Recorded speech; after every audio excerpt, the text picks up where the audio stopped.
The war enters its second month as attacks on civilian sites escalate. Iran continues to dominate the Strait of Hormuz, reportedly charging ships $2 million to cross, as the US threatens retribution if it isn't reopened immediately. Here's what you need to know over the last 24 hours. We are going to destroy the factories that make those missiles and those drones that they are using to attack their neighbors. We will achieve those objectives. We will achieve them in the next months. Let's begin in the Strait of Hormuz as a trickle of traffic resumes, but only for countries willing to negotiate directly with Iran.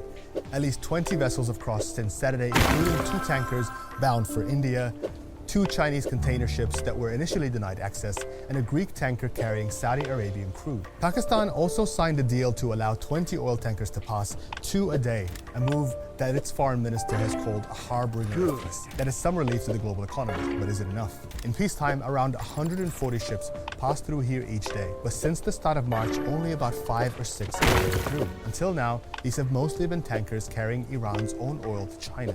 Right now, the International Maritime Organization says there's about 2,000 vessels that are stuck here, and with them, global energy supplies, fertilizer, helium, and other essential commodities.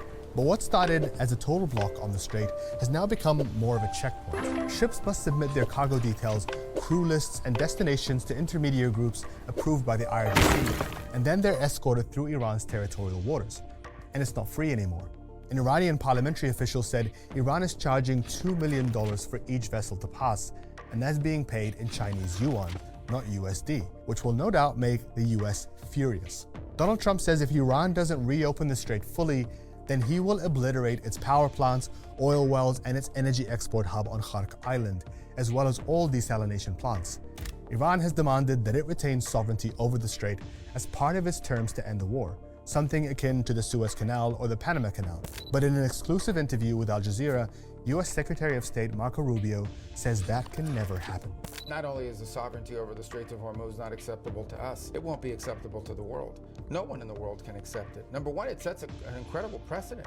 So this means that nations can now take over international waterways and claim them as their own.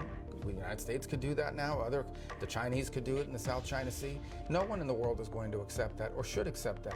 But Iran is continuing to make it clear that it retains control. Overnight, Kuwait's giant Al Salmi oil tanker was hit as it docked in Dubai, setting it on fire. The tanker was fully loaded and has raised concerns about a potential oil spill in the Gulf. And an Indian worker was also killed in a strike on a Kuwaiti desalination plant, causing significant damage to the facility. Iran's military denied responsibility, instead accusing Israel of launching false flag attacks.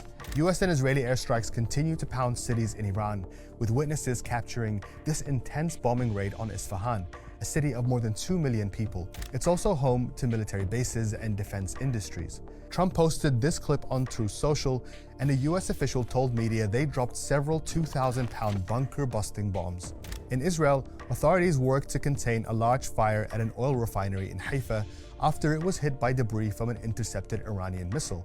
Yemen's Houthis have claimed more missiles launched at Israeli targets as international anxieties heighten about the possible closure of the Bab el-Mandeb Strait. And while it's not closed yet, some ships are deciding to take the long way around and avoid the Red Sea altogether. That will add about 15 extra days at sea, which only drives up the price of goods further. Governments around the world are slashing fuel taxes in an attempt to quell fears about a global energy shortage. In France, the Transport Union staged a protest by driving slowly on a Parisian highway, saying that the 50 million euros in government aid to transport companies promised in April won't be enough. In Egypt, a controversial energy curfew has begun in an effort to save fuel, shutting shops and restaurants from 9 p.m. every night. President Abdel Fattah al-Sisi urged Donald Trump to reach a peaceful settlement before oil prices top $200. بوجه لك رسالة مباشرة باسمي وباسم كل المنطقة وباسم كل العالم. من فضلك فخامة الرئيس، من فضلك ساعدنا في إيقاف الحرب وأنت قادر